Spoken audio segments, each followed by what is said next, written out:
Salam alaikum wa rahmatullahi ta'ala wa barakatuh. Professeur, Wa alaykoum salam wa rahmatullah. donc Voilà. comment tu vas aujourd'hui, professeur? Ça va très bien, alhamdoulilah, mashallah. Donc voilà, on est quelques jours de la rentrée des enfants, donc voilà, on fait des courses. On fait des courses, voilà. C'est la rentrée pour toute la famille, pour le mihrab aussi, avec des nouveaux projets, Inch'Allah. Inch'Allah, bi'iznillah, avec le contexte Corona, c'est un peu difficile, mais on va faire notre maximum, Inch'Allah. Inch'Allah. De toute façon, on continue toujours en ligne avec les cours depuis avant l'été déjà maintenant, alhamdoulilah. On a une belle série jusqu'à présent sur les sciences du hadith. Barakallahu fik pour tes apports. Donc là, on va continuer la série des sommités des grands savants du hadith. Donc on a vu la biographie des imams al-Bukhari et Muslim. Et donc aujourd'hui, de quoi est-ce que tu vas nous parler? Ben, Qui aujourd'hui, est-ce que tu vas nous parler plutôt? donc aujourd'hui, Inch'Allah, on va toujours continuer avec ces sommités que vous venez de faire allusion. Donc, on a parlé de l'imam al-Bukhari, on a parlé également de l'imam Muslim. Aujourd'hui, on va attaquer les savants des sunan, c'est-à-dire, donc, comme vous le savez, il y a 4 savants qui sont dans l'ordre donc des ouvrages de référence donc, qui sont d'ailleurs 6, hein? Donc, c'est Bukhari, Muslim, Abu Daoud, Tirmizi, Nasa'i et Ibn Majah.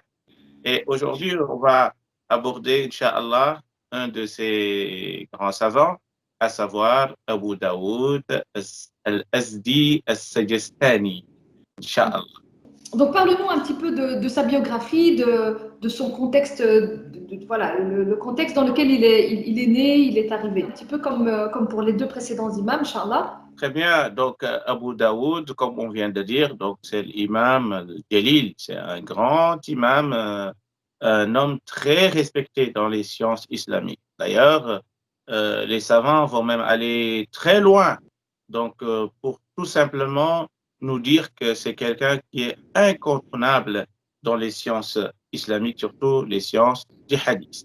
Donc, ce grand savant, il est né à Sédistan, donc c'est une ville qui se trouve de ce qu'on appelait à l'époque Mawara an-Nahar, donc c'est entre Khorasan et Karman, donc qui sont dans l'Asie, comme vous le savez. Donc c'est quelqu'un qui beaucoup disent que c'est un arabe parce que dans sa lignée il y a Al-Azdi. Al-Azdi, donc c'est une tribu arabe qui se trouve au Yémen. Mais Sadistan, là où il est né, donc avec sa famille, donc c'est vraiment, c'est dans l'Asie. Donc c'est pour ça qu'il y a certains savants qui disent que voilà, qui polémiquent sur son origine. Mais c'est ce espace-là qui nous intéresse aujourd'hui. Ce qui nous intéresse, c'est connaître qui est Abu Daoud, son œuvre, qu'est-ce qu'il a apporté vraiment sur le champ religieux. Alors, Ok. Mais excuse-moi, je me permets, hein, parce que je commence déjà à t'interrompre. allez-y. En fait, je suis toujours, enfin, je suis étonnée de voir parce qu'on a vu dans la première, enfin, la vidéo sur la biographie de l'imam al-Bukhari qui venait d'une certaine région, l'imam Muslim qui venait de plus ou moins la même, et là on vient avec l'imam Abu Daoud qui vient de la même région en fait que les deux autres. Donc c'est toujours Effectivement, le nord de l'Irak et c'est du Kazakhstan un petit peu aujourd'hui. exactement, parce Il y avait que quelque chose de particulier là-bas qui a fait émerger comme ça autant de savants de cette région-là. d'ailleurs, tous les savants du hadith, quasiment tous ont été là-bas. Même ceux qui ne sont pas nés là-bas, ils sont partis là-bas pour chercher des sanad, c'est-à-dire des chaînes de transmission, parce que c'était une contrée qui était vraiment riche donc de savants, de connaissances, etc. Donc Donc, c'est un contexte déjà favorable aux sciences du hadith, déjà, cette région-là, c'est ça en fait. exactement. Donc, les grandes sommités viennent de là-bas. Ok. Donc, comme Bukhari, donc si on dit Bukhari, c'est comme si, voilà, on a tout dit. Donc là, on voit également Abu Daoud, on va voir également d'autres, hein, comme Tirmiz, etc., qui sont également des villes qui ne sont pas dans le monde arabe.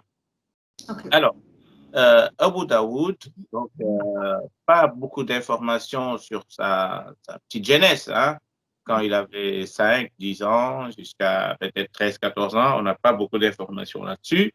Mais ce qu'on sait, que les ouvrages sont unanimes là-dessus, c'est qu'il a beaucoup voyagé et que tôt, il a commencé son apprentissage du savoir. Alors, il a voyagé presque partout pour aller chercher les hadiths, à la recherche des hadiths. Donc, il est parti en Irak plusieurs fois en Irak. Et quand on dit Irak, ça veut dire on dit le Basra, on dit Bagdad, et qui sont des grandes villes de connaissance et du savoir. Et puis, il est parti à Cham, la Syrie ancienne. Il est parti également, comment dirais-je, à Mecca ou à Médine. Hein? Donc, il a été à la Mecque, il a été à Médine. Et pourquoi tout ça? Pourquoi tous les savants du hadith, chaque fois qu'on parle de un d'eux, on remarque qu'en fait, c'était des savants qui voyageaient. Et tout simplement parce que à l'époque, pour récolter les hadiths, il fallait voyager partout. Pourquoi? Parce que après le décès du prophète Mohammed sallallahu alayhi wa sallam, il y a des compagnons qui sont restés donc, à Médine, mais la grande partie qui sont partis ailleurs. Abu Ayyub al-Ansari, donc, pardon, Abi Darda, donc il est parti à Sham. Abdullah ibn Mas'ud, il est parti en Irak, à Koufa précisément. Abdullah ibn Abbas, Habrul Ummah, le grand savant de la communauté, il est resté lui à la Mecque, et d'autres qui sont ailleurs, et d'autres encore qui sont à Médine, qui sont restés à Médine. Donc, alors, pourquoi on parle de tout cela? Ces compagnons-là se sont essaimés partout, donc ils ont enseigné donc ce qu'ils ont appris du prophète sallallahu alayhi wa sallam dans ces régions-là. Et donc, ce qui veut dire que les hadiths que Abu Darda avait entendus du prophète sallallahu alayhi wa sallam, il a transmis ou il les a transmis à Sham, à l'ancienne Syrie. Abdullah ibn Mas'ud, lui aussi, il a transmis en Irak. Abdullah ibn Abbas, lui, il a transmis donc à la Mecque. Et c'est comme ça. Et donc, pour aller à la recherche de tous ces hadiths, il fallait voyager dans ces villes-là, vers ces villes-là. Une question encore. Si, je veux dire, si l'imam Abu Daoud vient après les deux précédents imams, Al-Bukhari et Muslim, qui ont déjà fait ce travail-là, de voyage, de récupérer des hadiths, etc., pourquoi est-ce que l'imam Abu Daoud ne fait pas que récupérer ce travail qui a déjà été fait pour réinvestir son énergie dans autre chose? Masha'Allah, une question très pertinente. Alors ici, il faut savoir que Bukhari et Muslim, ils n'ont jamais dit qu'eux, ils ont récolté tous les hadiths. Donc, il restait encore d'autres hadiths, des milliers et des milliers de hadiths, et partout. Et donc, d'ailleurs, leur objectif n'était même pas le même. Ça, on le verra lorsqu'on va parler de la méthodologie de l'imam Abu Daoud, parce qu'Abu Daoud, lui, il voulait faire un livre de fiqh, donc hadith fiqh. Vous voyez? Donc, c'est-à-dire que quand on parle des sunan, c'est ça que ça veut dire, c'est-à-dire il fait des chapitres sur le fiqh. Et donc, il dépose les hadiths qui parlent de ce sujet-là. Alors, Bukhari et Muslim, leur objectif, c'était quoi? C'était de regrouper seulement les hadiths sahih, mais pas tous les hadiths sahih.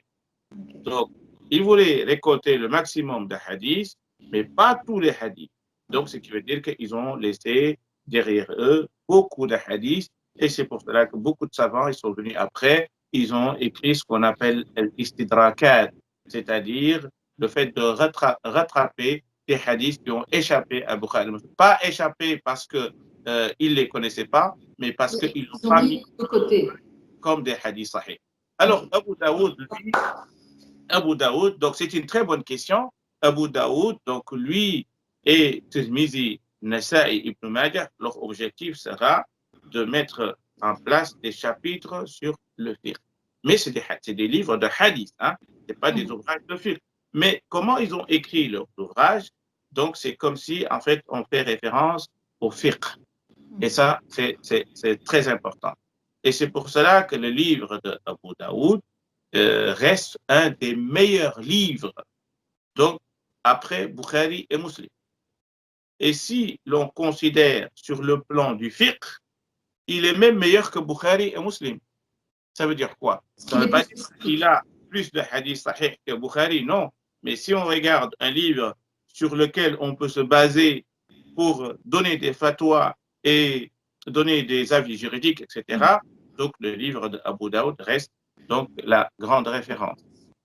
Alors. Et pardon, excuse-moi, je t'ai interrompu. On revient à la biographie. Donc, tu as dit son contexte de vie. À ce moment-là, on n'est pas très bien au courant de sa petite enfance, de comment il grandit, mais voilà, il grandit quand même dans un contexte où les sciences du hadith sont, je veux dire, très étudiées dans cette région-là. Très bien. Donc, il grandit dans ce contexte-là, et donc il voyage beaucoup. Il voyage beaucoup jeune ou il est déjà adulte quand il commence à voyager pour faire cette quête, cette recherche des hadiths? À l'époque, généralement, à l'âge de 14 ans, 15 ans, ils étaient déjà à la recherche du savoir. Ils voyageaient déjà. Donc, on a vu Bukhari, à l'âge de 14 ans, déjà, il est parti à la Mecque. Muslim, à l'âge de 13 ans, il est déjà parti à la Mecque. Donc, voilà, c'était comme ça. Donc, de jeune âge, déjà, il partait donc à la quête donc, des hadiths, surtout les savants des hadiths. Ils sont distingués par cela.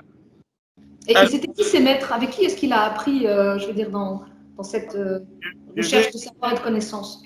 Je vais parler de ça tout de suite. Si vous me permettez, j'aimerais seulement éclaircir pourquoi ces voyages.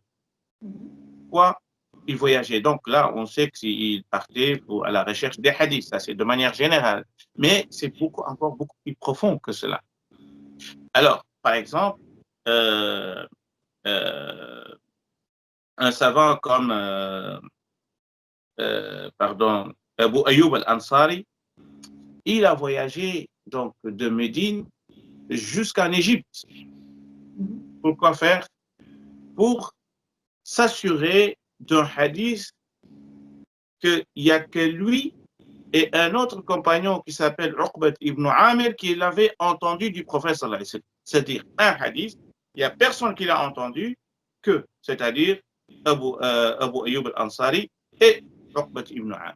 Et lui, il avait oublié un peu le hadith. Donc, pour se retrouver, pour se rappeler des hadiths, il fallait donc qu'il voyage jusqu'à l'Égypte pour aller à la rencontre de ce compagnon pour qu'il lui rappelle donc sa hadith. Donc, vous voyez, donc, il y a des hadiths que peut-être il y a qu'un compagnon qui l'a entendu, il y a des hadiths où il n'y a que deux compagnons, il y a des hadiths, il y en a plusieurs. Et donc, c'est pour cela que les savants voyageaient partout. Mais, en plus de cela, il y a ce qu'on a, donc ça c'est ce qu'on appelle at-tasabbut. At-tasabbut fi sihhat al-hadith, c'est-à-dire j'ai oublié ou bien on m'a dit quelque chose dont je ne suis pas sûr, donc je dois voyager ailleurs pour aller vérifier cela. Alors, Abu al-Aliya, un grand savant, qui dit كنا نسمع الرواية عن أصحاب رسول الله ونحن بالبصرة. Il dit nous entendions des hadiths alors que nous étions à Al-Basra, en Irak.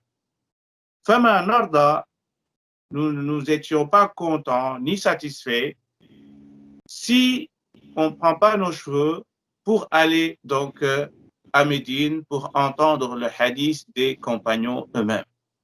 Ce qui veut dire quoi? Ce qui veut dire que voilà, il y a des compagnons qui ont transmis des hadiths en Irak et puis ils sont décédés, donc voilà, ils sont partis. Ils ont laissé leurs disciples là-bas, leurs disciples qui viennent, qui vont enseigner ces hadiths. Ceux qui l'entendent, donc ils vont dire, ouais, mais on n'est pas sûr que c'est le compagnon. Donc ils vont aller vérifier ça à Médine à travers d'autres compagnons. Voilà. Et puis, il y a ce qu'on appelle ulul isnad. Ulul isnad, ça veut dire quoi? Ça veut dire qu'un hadith qui a été rapporté par 5 personnes, alors que ça pourrait être que 2 personnes. Par exemple, vous avez entendu un hadith de moi je l'ai entendu de Ahmed, il l'a entendu de Fatima, il l'a entendu d'Ibrahim, Mais en fait, nous tous, on appartient à une même époque. Vous voyez? Alors, qu'est-ce que je fais?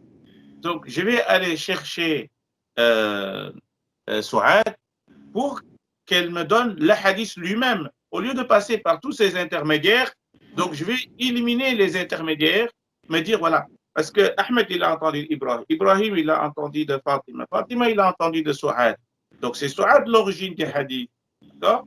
Et moi je connais Souad, et Souad il n'est pas loin. Donc au lieu de le prendre de Ahmed, Ibrahim, Souad, je vais aller directement vers Souad, et comme ça j'ai la chaîne directe, donc j'ai pas d'intermédiaire.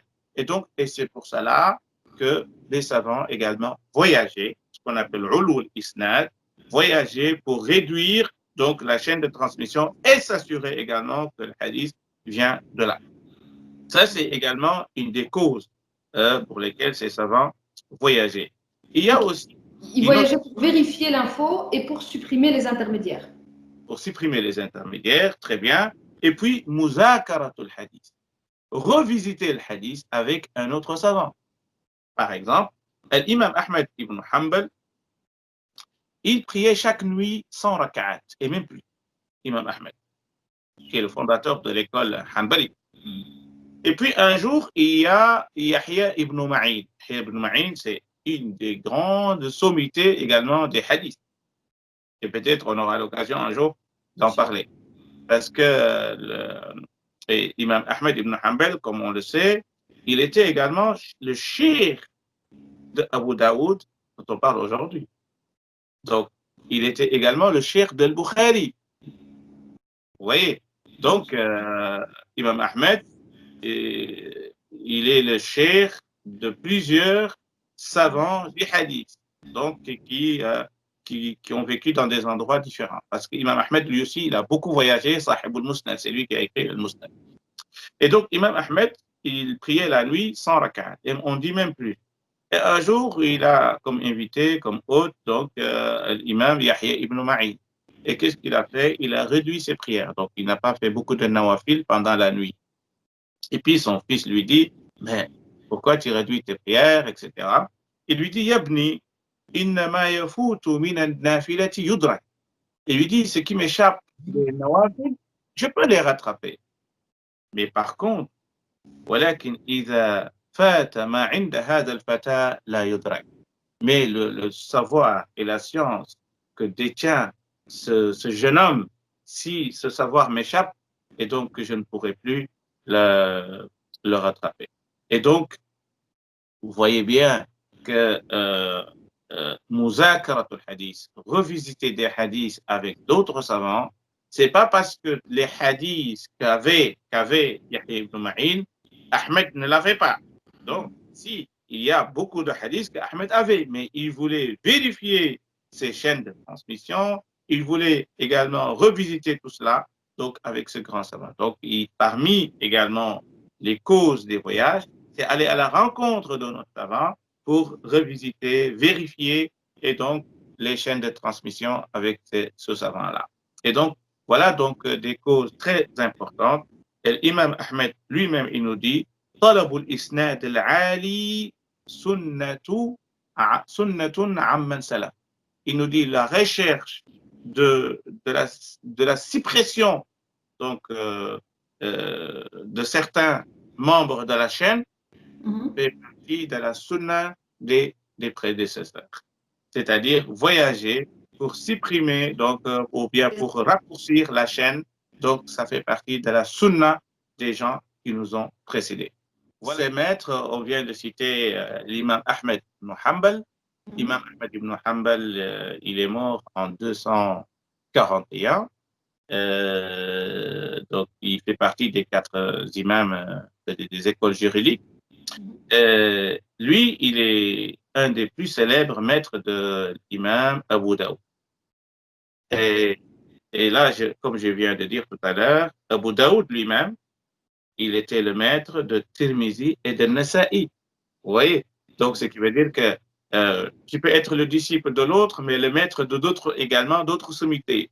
Alors, parmi les maîtres également de l'imam Abu Daoud, on peut noter Abu al-Walid al-Tayalisi, qui est un des grands savants. il y a Muslim ibn Ibrahim, Abdullah ibn Raja et Qutayba ibn Sa'id. Qutayba ibn Sa'id également, il était le maître de l'imam al-Bukhari. Donc, Abu Daoud, il a des maîtres en commun avec qui? Avec al-Bukhari et Muslim. Avec al-Bukhari. Parce Tu peux juste nous rappeler, je ne sais plus si tu l'as dit, la date de naissance, la naissance de... C'est en 202 et il est mort en 275. Donc, il avait à peu près 73 ans, donc 70 ans. Donc, en l'an 202 jusqu'à 275, c'est-à-dire 275. Alors, ses disciples, il y a un que je vais occulter pour l'instant et ça sera notre mot de fin. Donc, Inch'Allah, mot de la fin. Et donc, on va parler d'un de ses disciples. D'accord? C'est une question qu'on va réserver, Inch'Allah, pour la fin. Ok, tu laisses un petit suspense encore. Alors, Abu Bakr ibn Abi Daoud, Abu Awana, Abu Sa'id ibn al-A'rabi, Abu Ali al-Lu'lu'i, donc Abu Bakr ibn Dasa, Abu Salim Mohammed ibn Sa'id al-Jaloudi, tous ces grands savants-là ont rapporté des hadiths et on peut dire que ce sont des disciples de Abu Daoud. En plus de ce que je viens de dire tout à l'heure, c'est-à-dire Tirmizi et An-Nasa'i, qui ont été également des disciples de Abu Daoud. Voilà. Et c'était quoi sa moralité en fait? Pourquoi est-ce que... Eh bien, on retient... on dit souvent que l'imam Abu Daoud ressemblait beaucoup à l'imam Ahmed ibn Hanbal. À son maître. À son maître. Il lui ressemblait beaucoup. Physiquement ou par sa moralité Là, on trouve ça quasiment dans tous les ouvrages. Lorsqu'on parle d'Abu Daoud, on dit qu'il ressemblait beaucoup à son maître. Alors, son maître était également son disciple. Son maître était son disciple? Oui. Comment ça? Attends. Vous savez comment? Comment? Imam Ahmed, oui. qui est le maître d'Abu Daoud, il a rapporté un hadith d'Abu Daoud. Ah, ok, d'accord. C'est comme ça qu'il devient son disciple à lui. Alors, quand on dit dans les sciences du hadith, celui-là a pris un hadith de moi, c'est-à-dire qu'il était un disciple à moi. Okay. Parce qu'il a appris quelque chose de moi. De moi, oui. Ouais. D'accord? Et donc, lui, il a rapporté plein de hadiths de Imam Ahmed, mais Imam Ahmed, lui, par, certains disent, par l'amour qu'il a pour Abu Daoud, par le respect qu'il a à Abu Daoud, il a rapporté un hadith. Et donc, et c'est pour cela que le maître devient en même temps le disciple. Alors. Et en quoi il lui ressemblait? Parce que tu as dit il lui ressemblait beaucoup. Il ressemblait dans l'adoration, parce qu'il faisait beaucoup de nawafil. Il lui ressemblait même physiquement, dans l'apparence, il lui ressemble. C'est comment? Il s'habillait comme lui? Il se coiffait comme lui? C'était quoi le... Pour que lorsqu'on est fan d'un savant, généralement, on essaie de lui ressembler. Et comme les jeunes ils font aujourd'hui, ils vont tailler leur barbe pour lui ressembler à tel, ou bien ils vont porter des lunettes pour ressembler, ou bien des chapeaux ou des trucs pour dire, voilà. Donc, tellement qu'il lui ressemblait qu'il s'habillait comme. Et puis, quelques jours même nous dit كان أبو داود يشبه بأحمد ibn Hanbal في هديه ودمه وسمته. Donc, il lui ressemblait pas seulement physiquement, même comment il prêchait, comment il transmettait les hadiths, et donc, en fait, il l'imitait. Il avait adopté son style. Voilà. Très bien. Alors, Abu Daoud, il s'habillait de deux manières.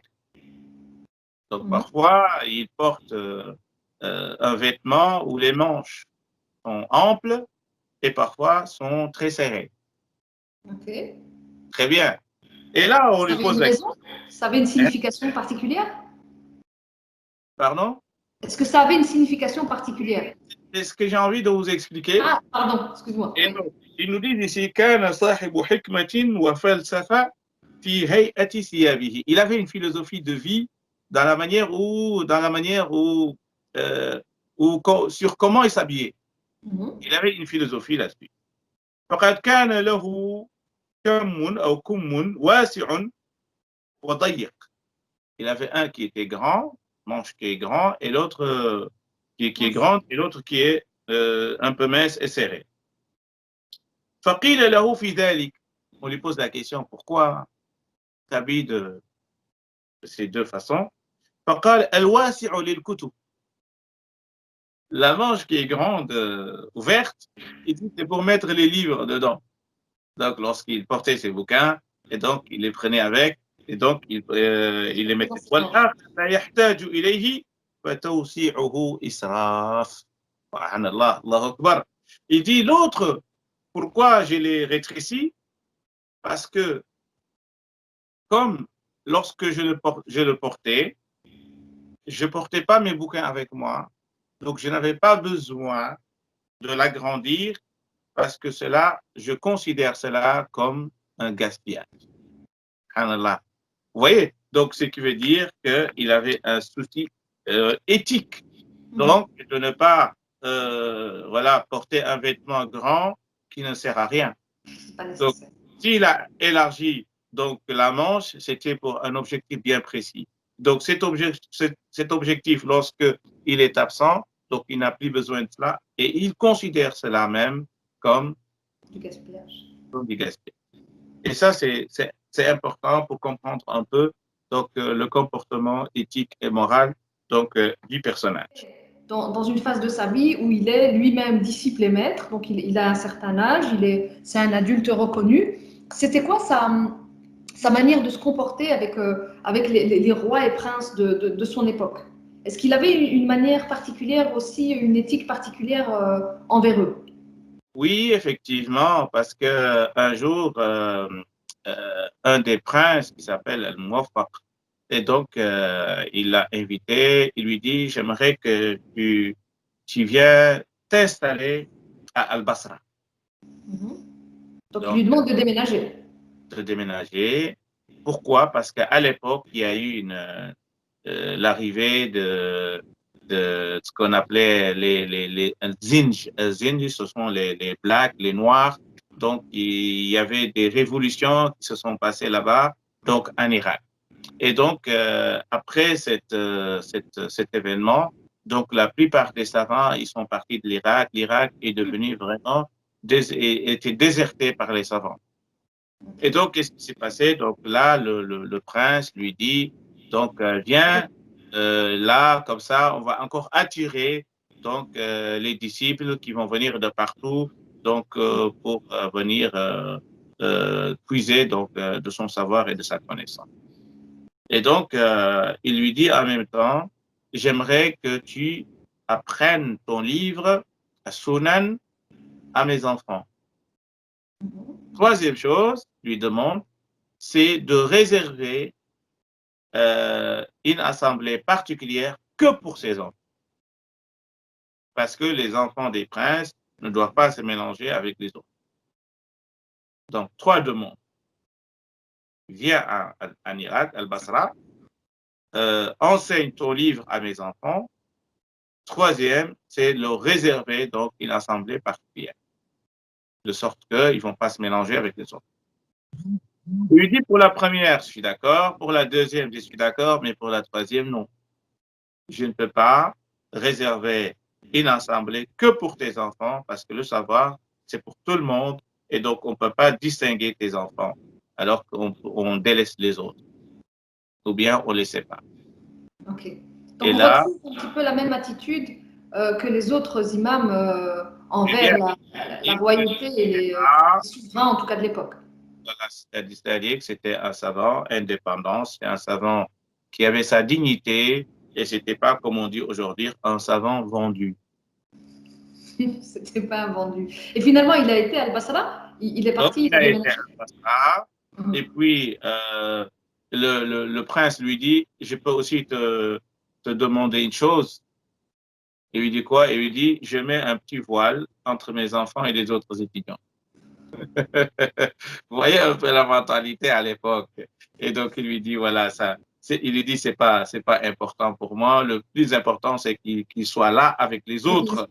Et voilà, et puis, moi, tu fais ce que tu veux. Voilà, voilà. Donc, là, pour montrer un peu, donc, son comportement, sa conduite avec les rois. Mais là, j'aimerais aussi parler de ce que disent les savants De lui, ouais. sur Abu Daoud, parce que ça, c'est important, surtout les savants contemporains et ceux qui sont venus après. Alors, ici, on retient Al-Hafiz Moussa ibn Haroun, et sommité également des savants, qui dit خلق أبو داود في الدنيا للحديث. Allahu Akbar. Il a dit Abu Daoud, il a été créé en ce bas monde que pour le hadith. C'est-à-dire qu'il est venu au monde pour le hadith, pas pour autre chose. S'il avait fait un autre métier, peut-être il ne va pas réussir. Mais ça, c'est vraiment son domaine de prédilection. وفي الآخرة للجنة. Allahu Akbar. Et qu'il a été créé pour l'akhira pour entrer au paradis. C'est-à-dire, dunya, il est utile pour le hadith, l'akhira, sa destinée est le paradis. وما رأيت أفضل منه. J'ai jamais vu quelqu'un qui est meilleur que lui. وجاءه سهل ibn Abdullah al-Tustari, un grand savant qui est connu dans le soufisme, un homme très spirituel, très respecté dans les sciences islamiques. Il s'appelle Sahl ibn Abdullah al-Tustari. Sahl lui dit, Sahl, il a voyagé de loin pour venir le rencontrer. Il lui dit, entre, donc il le fait entrer chez lui. قال يا أبا داود لي إليك حاجة. J'ai une demande. Il lui dit, c'est quoi cette demande? Il lui dit, mais tu dois me dire que tu es d'accord d'abord, avant que je te la dise. C'est-à-dire, tu me dis que tu es d'accord, mais sache que c'est quelque chose qui est possible. Je ne te demande pas l'impossible. Donc, comme ça, je te rassure. Donc, dis-moi oui, mais sache que ce que je vais te demander, c'est quelque chose qui est faisable, qui est possible. Il lui dit quoi? Je suis d'accord, il n'y a pas de problème. Il lui dit, j'aimerais que tu sortes ta langue, je l'embrasse, parce que cette langue a rapporté les hadiths du prophète sallallahu alayhi wa sallam. Masha'Allah. Vous avez des demandes particulières quand même, hein? Eh oui. Donc, il lui dit, j'aimerais que tu sortes ta langue pour que je l'embrasse. Pourquoi? Parce que cette langue a tellement parlé et manié les hadiths du prophète. Alors, peut-être ça pourrait être vu aujourd'hui, Oui, quand même. mais à l'époque, c'était Une quelque chose demande courante. de particulier, mais voilà, c'était pour apprécier vraiment. Donc, Pour montrer son admiration, c'est ça. très bien. Alors, Ibrahim al-Harbi, al-alim al-hafiz, qu'est-ce qu'il a dit? Il a dit, أولين لأبي داود الحديث كما أولين لداود الحديث. Le prophète David, il était connu parce que Allah Azza wa Jalla, il lui a donné ce don de manier le maniement du fer, métal. D'accord? Il a dit, comme Allah, il a donné cette génie, cette ingéniosité de Daoud pour manier le fer, il a donné également cette génie ou cette capacité de manier les hadiths. Allahu Akbar. Parce que pourquoi? Parce que dans les deux noms, il y a Daoud, le prophète David et Abu Daoud. L'autre, il était fort dans le maniement du fer et celui-là, il est fort dans le maniement des hadiths. Voilà. Donc ça, c'est un témoignage très important venant d'un grand savant comme Ibrahim al-Harbi. Mazhabuhu fil fiqh. Ça, c'est une question très importante. Quelle était quoi? Quelle était son école, quelle école juridique il suivait, c'est ça? Très bien. Voilà, donc ici, il y a une divergence, une polémique autour de ça. Après, la logique voudrait que comme il a été le disciple de, de Imam l'imam Ahmed, il devrait être hanbalite. Très bien. Alors, c'est pour cela que Logiquement. les savants hanbalites, presque à l'unanimité, nous disent qu'il était hanbalite, parce que l'imam Ahmed était son maître. Mais les savants shafi'ites disent non. Ils disent non, ils disent qu'il était plus shafi'ite que hanbalite. Par rapport à ses avis ou par rapport à quoi? Ils ont remarqué que l'imam al-Bayhaqi, hein, qui a rapporté presque la quasi-totalité de son livre, et donc pour eux, il n'est pas hanbalite, il est shafi'ite. Et d'autres ils disent non, parce qu'il était le maître de Imam Ahmed, parce qu'il était le disciple de Imam Ahmed ibn Hanbal, donc il était shafi'ite. Mais ce qui est sûr et certain, c'est qu'il n'est ni shafi'ite, il n'est ni hanbalite. Ça, c'est mon avis. Hein? Pourquoi? Parce qu'à l'époque, Il n'y avait pas ça. les savants de la trempe de Abu Daoud, ils n'avaient pas d'école. Ils n'avaient pas d'école. Ils étaient eux-mêmes des écoles. Ok. Mais ils avaient bien une tendance, entre guillemets, Je veux dire, voilà, ils avaient une orientation. il a fait son apprentissage sur beaucoup de savants. Il n'y a pas que l'imam Ahmed ibn Hanbal. Et donc, on ne peut pas dire, parce qu'il a appris chez lui, qu'il est devenu son disciple, alors que lui, il n'a jamais fait une déclaration pareille. Et donc, on reste neutre à partir du moment que lui, il n'a rien dit là-dessus. Et donc, il reste lui-même. Il reste lui-même une école. Il reste lui-même une sommité. Il reste lui-même un maître. Mais on sait qu'il a eu l'influence des deux écoles. Et c'est pour cela qu'il y a cette polémique autour de ça. Ok. Voilà. Ok, mais une petite question là qui me taraude. Oui. On appelle Imam Abu Daoud. Il a eu un fils qui s'appelait Daoud. Imam Abu Daoud. Oui. Oui. Est-ce que sa descendance, est-ce qu'il a eu un fils qui s'appelait Daoud? Est-ce qu'on l'appelle Abu Daoud? Oui, mais ça, on avait dit que c'était la question qu'on doit réserver à la fin. À la fin. Oui, c'est vrai, mais c'est la question que je me posais maintenant. Je me suis dit, bah, je vais te la poser. D'accord, on va le laisser à la fin. Regarde, je vais vous dire. Donc là, on peut parler de sa méthodologie, de ses ouvrages, je veux dire, principaux. Je ne sais pas s'il en a eu plusieurs ou un seul principal. Non, ici, c'est pas parce qu'on l'a appelé Abu Daoud, Hmm. il a eu un enfant qui s'appelle Abu Daoud. Ah, on laisse pas cette question à la fin, on en parle maintenant? Non, je réponds seulement à la À cette question, question-là. mais je vais revenir sur la question qu'on a Ok, appelée mot de la fin. d'accord. Donc Donc, c'est juste un surnom qu'il a reçu. parce qu'il Pas avait un enfant, parce que son fils, il s'appelait Abu Bakr. Donc, okay. normalement, on devait l'appeler Abu. Abou Bakr. Vous voyez? Ouais. Donc, ce n'est pas parce que son fils s'appelait Abu Daoud, mais c'était son prénom à lui, il s'appelait Abu Daoud. Et Al-Azdi, Sajistani, Abu, je ne sais pas quoi. Donc, c'est des noms kilométriques à C'est un l'époque. surnom, c'est un surnom qu'on donne, qu'on a juste donné comme ça. Mais il n'y a pas d'histoire autour de son nom? Kunya. Mais ici, on n'a pas distingué si c'était son kunya, parce que lorsqu'on trouve Abu ou ou Ibn, Oui, oui, c'est ce c'est qu'on une appelle kunya. en arabe kunya. Mhm. D'accord? Mais là, on n'a pas distingué si c'était une kunya ou bien c'était son prénom. Okay. Oui. Donc, comme Abu Daoud, Comme Abou Abu. Bakr, etc. Ouais, ouais. Ok. Alors, Donc, ses ouvrages, sa méthodologie? tu as encore une autre question? Oui, concernant sa méthodologie et son ouvrage. Très bien. Alors, Abu Daoud, il s'est distingué de beaucoup de savants Mhm. parce que lui, à l'introduction de son pardon, dans une lettre qu'il avait adressée aux gens de la Mecque, les habitants de la Mecque, il a décrit dans cette lettre sa méthodologie. Et on va lire cette lettre parce qu'elle est très, très importante.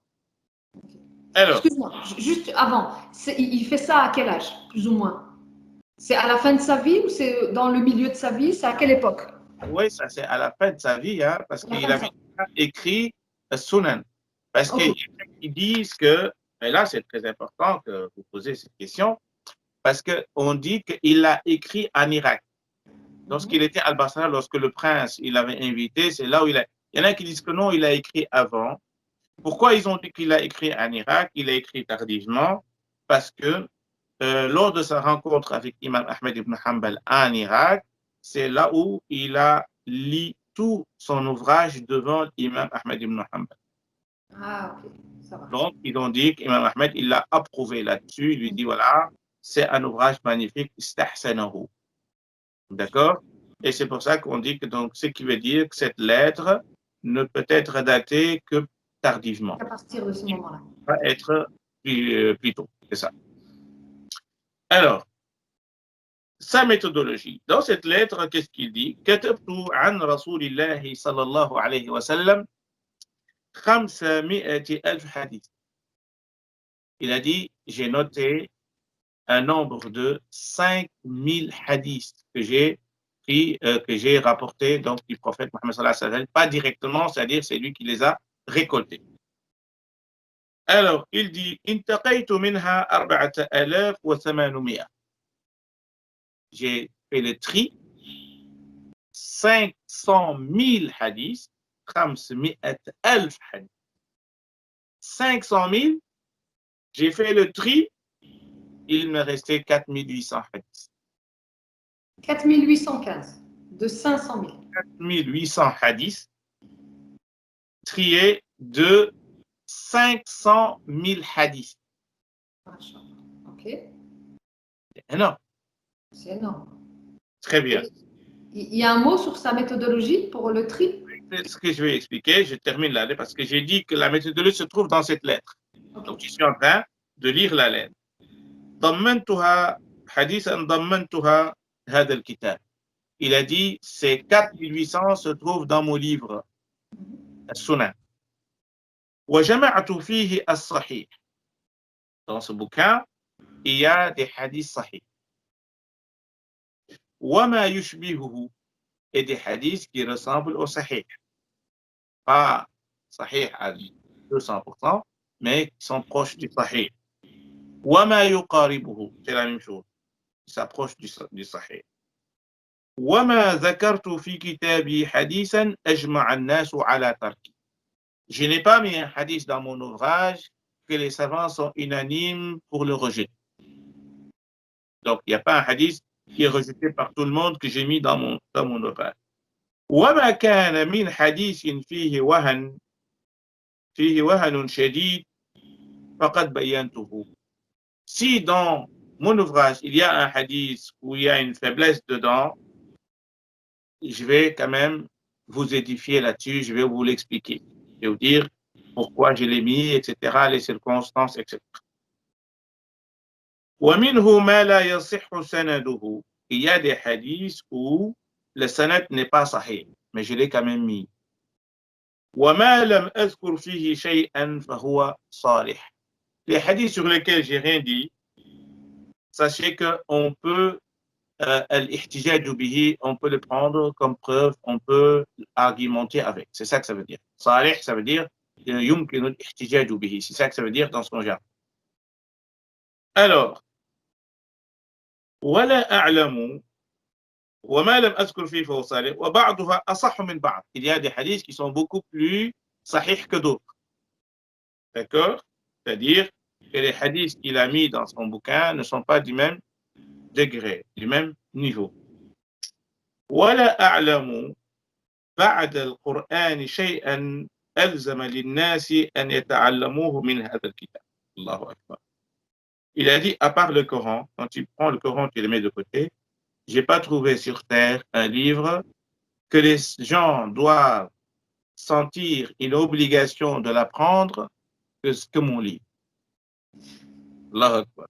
Ce qui veut dire qu'il était vraiment sûr qu'il avait fait un travail extraordinaire. Alors qu'on ne peut pas dire que lui, il n'était pas au courant, il savait que Bukhari existait, mais il était sûr qu'il a fait quelque chose d'exceptionnel. que Bukhari n'a pas fait, que Muslim il n'a pas fait. Parce que, comme on l'a dit au départ, son ouvrage, il était chapitré selon les chapitres du fiqh et qu'il a une autre méthodologie différente de Bukhari et Muslim. Eux, ils ont appelé leur livre Al-Jami' al-Sahih. Nous, on a regroupé que les hadiths sahih. Lui, il l'a appelé As-Sunan. Vous voyez? Donc, c'est différent. Et c'est pour cela que dans son livre, il ne s'intéresse pas au tafsir. Ce verset-là signifie cela. Non, ça ne m'intéresse pas. Raconter des récits, des prophètes, des compagnons, des trucs, ça ne l'intéresse pas. Lui, ce qui l'intéresse, c'est le hukm shara'i. C'est l'avis juridique, c'est-à-dire le statut juridique. C'est ce qui l'intéresse. Ce hadith-là, est-ce que ça c'est halal? Est-ce que ça c'est haram? C'est ça qui m'intéresse. Donner un avis juridique. Donc c'est un hadith. Si tu veux être un savant du fiqh, c'est lui qui donne des fatwas. C'est pas le Bukhari Muslim. C'est vrai qu'ils sont importants parce que pour savoir l'authenticité des hadiths, mais si tu veux être spécialiste de l'ahkam, des avis, des statuts juridiques, ça, il faut apprendre les sunan, en commençant par Abu Daoud. Et donc, ces éléments que je viens de dire là sont fondamentaux, sont très importants pour celui qui veut avancer dans les sciences islamiques. Savoir, ce livre-là, il sert à quoi? Ce livre-là, il sert à quoi? Si je veux me spécialiser dans tel domaine ou tel domaine, qu'est-ce que je dois apprendre, qu'est-ce que je dois pas? Ou bien qu'est-ce que je dois approfondir et qu'est-ce que je ne dois pas approfondir. Et donc, c'est fondamental. Il faut aussi savoir que, au-delà de mon livre, le musulman, il lui suffit seulement de connaître 4 hadiths et ça lui suffit, ces 4 hadiths, ça lui suffit pour sa vie, pour être un très bon musulman. Allahu Akbar. Hein? Vous voulez connaître? Bah oui. Alors, il nous donne les 4 hadiths. Les 4 hadiths, le premier c'est Innama al-a'malu bin-niyat wa innama likulli imri'in ma nawa. C'est pour ça que le Bukhari, dans son ouvrage, le premier hadith que tu trouves, c'est Innama al-a'malu bin-niyat. Vous allez voir, c'est Imam al-Nawawi, les 40 hadiths. Vous trouvez le premier hadith, c'est Innama al-a'malu bin-niyat, parce que c'est un hadith fondamental qui parle de l'état du cœur. Ce qui est dans le cœur, c'est l'intention, parce que si l'intention n'est pas bonne, tous tes actes sont annulés, sont mauvais. Et donc, ce qui permet que nos actes soient agréés par Allah, c'est de vérifier notre intention. Et c'est pour ça que ce hadith est fondamental. Deuxième hadith, min husni islam al-mar'i tarkuhu ma la ya'ni. Ça fait partie de ce qui embellit la religiosité d'un musulman, c'est de ne pas fourrer son nez là où il ne faut pas. C'est de ne pas s'intéresser aux affaires des autres. C'est-à-dire, quand on dit s'intéresser, c'est-à-dire les choses privées des autres. Mais le musulman doit s'intéresser aux affaires des autres pour les aider, etc. Mais pas avoir cette curiosité pour savoir chipoter sur la vie des autres. D'accord? Et donc, ce hadith est fondamental. Ça veut dire quoi? Ça veut dire que le musulman doit être honnête. Il ne doit pas chercher les défauts des autres, il doit s'intéresser à ses propres défauts. On est loin, surtout à cette époque. Hein. Le prophète, il nous dit لسانك لا تذكر به عورة امرئ فعندك عورة وللناس ألسن. Je ne sais plus comment il a dit. Donc il dit, avec ta langue, il ne faut pas citer les défauts des autres, car sache que les autres, ils ont une langue et toi, tu as des défauts.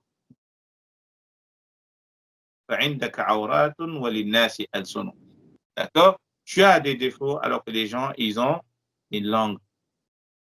Alors, si tu parles des défauts des autres, sache que les autres aussi parlent. Donc, ce hadith est fondamental sur l'éthique du musulman. Le premier hadith, c'est sur l'intention. C'est pour rendre nos actes bons et validés par Allah Azza wa Jal. Deuxième hadith, c'est sur l'éthique, c'est-à-dire c'est l'akhlaq de manière générale. D'accord? Troisième hadith, c'est لا يكون المؤمن مؤمنا حقا حتى يرضى لأخيه ما يرضاه لنفسه. Le musulman, il ne peut jamais être un véritable croyant tant qu'il ne veut pas pour lui ce qu'il veut pour les autres. Ça, c'est l'humanisme.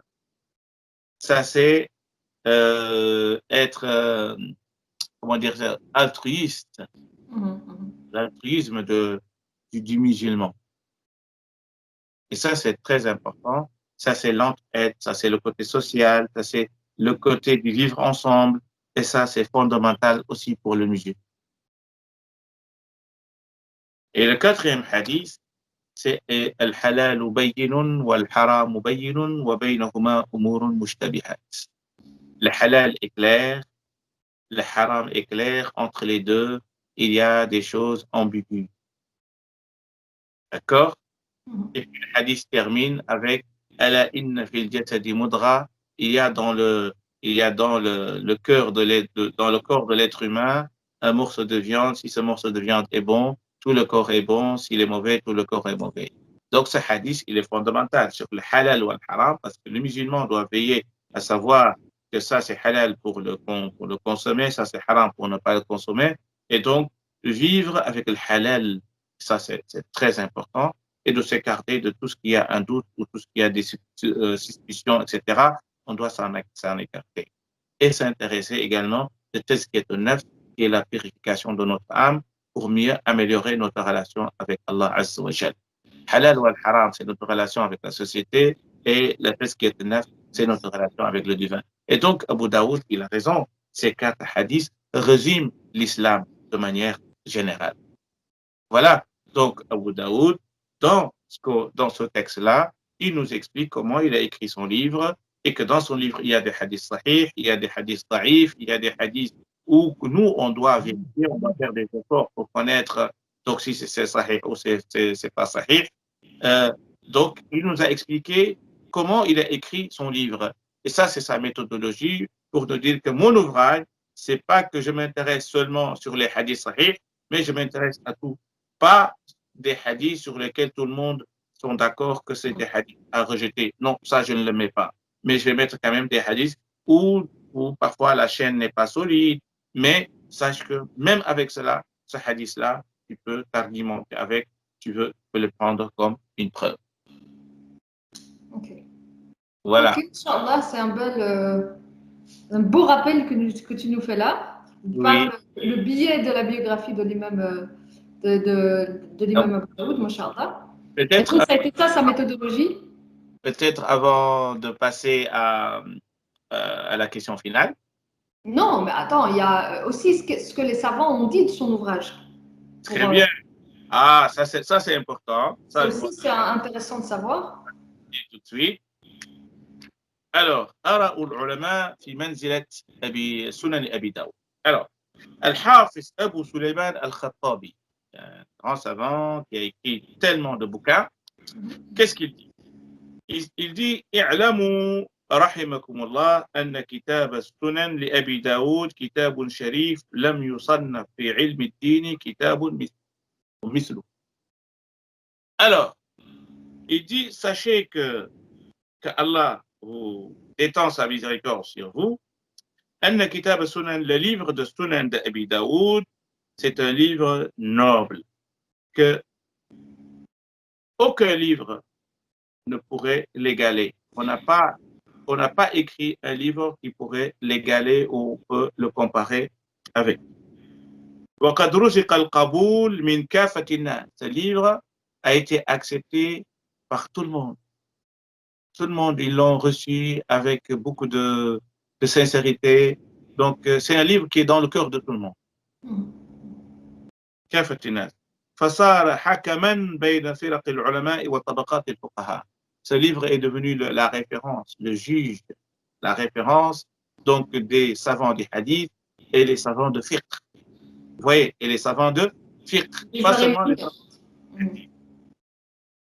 Et puis, il nous dit على اختلاف مذاهبهم, malgré leurs différences dans leur manière de penser, dans leurs écoles juridiques, toutes les écoles juridiques, en fait, prenez le livre de Abu Daoud comme une référence. C'est pour ça que j'ai dit tout à l'heure que donc lui, on ne peut pas dire qu'il est Shafi'i parce que toutes les écoles, en fait, faisaient référence à son livre et considéraient son livre comme la référence.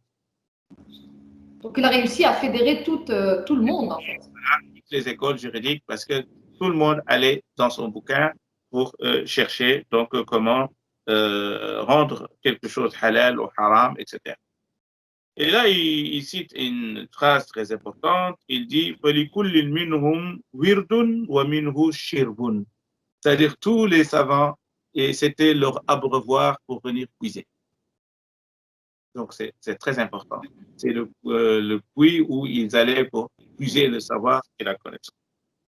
Ibn al-Arabi, un autre savant, nous dit, et lui, il fait partie de ceux qui ont rapporté son livre, Sunan. Donc, le Sunan, il y a des savants qui l'ont rapporté. Ibn al-Arabi fait partie de ces savants-là. Il dit, لو أن رجلا لم يكن عنده من العلم إلا المصحف ثم كتاب أبي داود لم يحتج معهما إلى شيء. Il a dit, si un homme ou un savant, il n'a avec lui que le Coran et le livre d'Abu Daoud, il n'aura pas besoin d'un autre livre. Donc, si on a les livres du Coran avec moi, Abu Daoud avec moi, le reste, je peux m'en passer. On est tranquille. Abu Hamid al-Ghazali, Hujjatul Islam, la preuve évidente de l'islam, qu'est-ce qu'il nous dit? إنها تكفي المجتهد في العلم بأحاديث الأحكام. المجتهد, c'est lui qui a atteint un degré de savoir et de connaissance que l'on appelle mujtahid et qu'il est capable de fonder son propre école juridique. D'accord?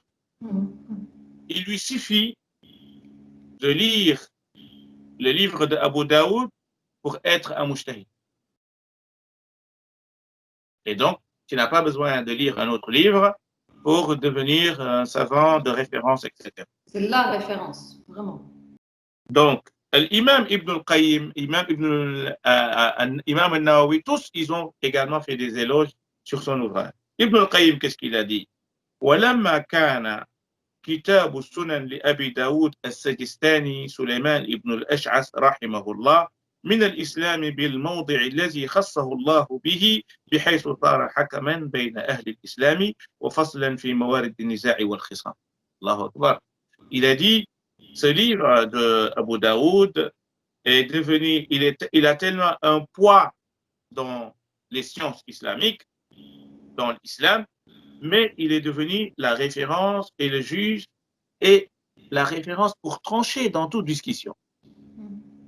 Pour trancher, il faut aller dans ce livre et il va trouver quelque chose pour trancher donc, dans les discussions et dans les divergences des savants.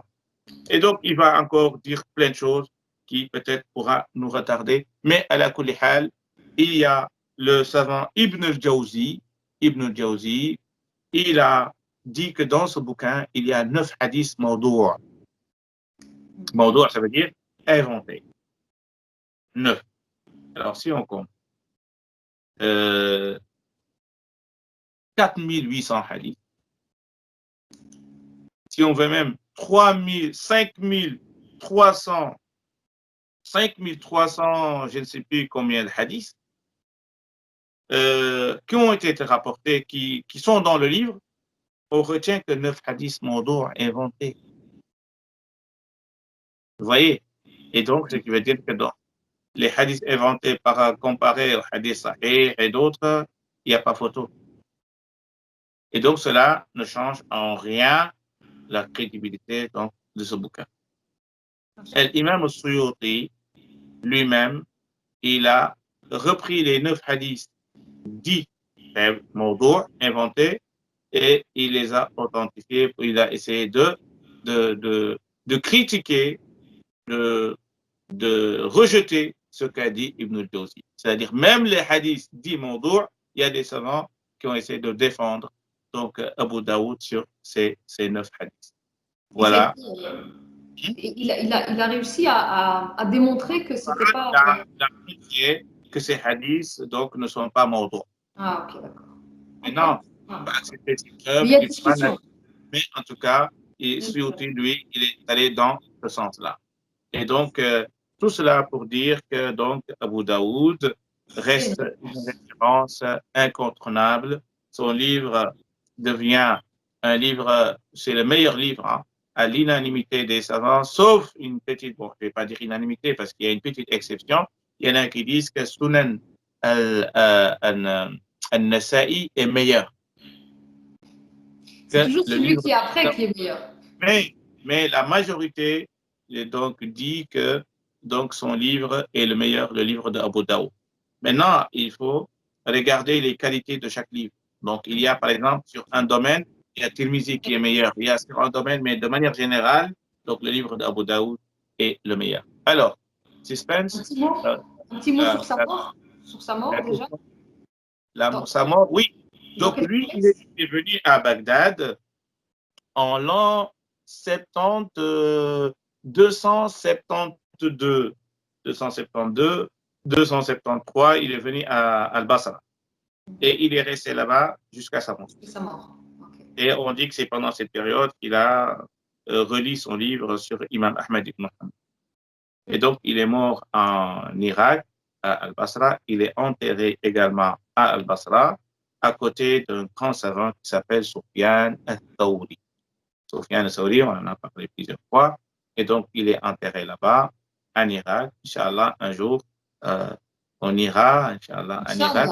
Hein, on fera un voyage pour aller à la rencontre. À la recherche des sciences du hadith. Inch'Allah. Alors, le mot de la fin, oui, comme ça, c'est qu'il a une descendance. Et il n'a pas une descendance simple ou bien comme les autres. Hein. Lui, on dit même que son fils, qui est Abu Bakr ibn Abi Daoud, il mémorisait les hadiths plus que son père. Vous voyez? Et donc, c'est que lui, son fils, est devenu aussi une sommité. Donc, mais Abu Daoud est beaucoup plus célèbre parce qu'il a laissé un ouvrage donc intéressant de référence. Et donc, oui, il a eu une femme, il a eu un enfant, on cite pas plus. Oui, c'est ce qu'on nous dit. On n'a pas cité, je n'ai pas vu moi-même dans d'autres ouvrages où on dit seulement qu'il avait un fils et que son fils, c'est Abu Bakr ibn Abi Daoud, qui était également un savant des hadiths, un savant qui mémorisait, qui maîtrisait les hadiths plus que son père, Abu Daoud. Masha'Allah. Barakallahu fik en tout cas pour ce partage. On se retrouve, Inch'Allah, pour le prochain épisode. Inch'Allah, avec plaisir. Et on va encore laisser suspense. Suspense pour la prochaine fois. Ok, Inch'Allah. Elle est très intéressante. Pourquoi? Parce que c'est pour connaître les références, les hadiths, les livres. Et je pense que c'est fondamental pour celui qui veut approfondir sa connaissance, surtout sur la deuxième source de l'islam, qui est la sunna du prophète Mohammed. Exactement. Et ça m'étonne même que ce ne soit pas inclus dans les différents cours qu'on a ici, enfin voilà, à Bruxelles ou en Belgique, ou en tout cas les cours qu'on peut suivre. C'est dommage. C'est pour vraiment, lorsque, Inch'Allah, on va commencer à reprendre les cours, Inch'Allah, de l'Institut. Et là, ces sommités-là feront partie donc du cursus et qu'on doit connaître leurs ouvrages. Et là, on va aller plus loin. Donc, parce que tout ce qu'on vient de dire, ce sont des éléments biographiques. On n'est pas vraiment entré dans l'ouvrage, à l'intérieur, le scruter et voilà, le peser, le critiquer et voilà, et montrer également comment puiser le savoir, comment vérifier un hadith dans ces ouvrages-là, qui sont des ouvrages de référence. Voilà. Barakallahu fik en tout cas. Merci. Rendez-vous au prochain épisode, Inch'Allah. Pour ton engagement et tout ce que tu fais pour l'Institut Al-Mihrab. J'apprends autant que les autres ici. C'est un vrai plaisir de pouvoir participer à ces cours. Barakallahu fik. Barakallahu. Assalamu alaikum.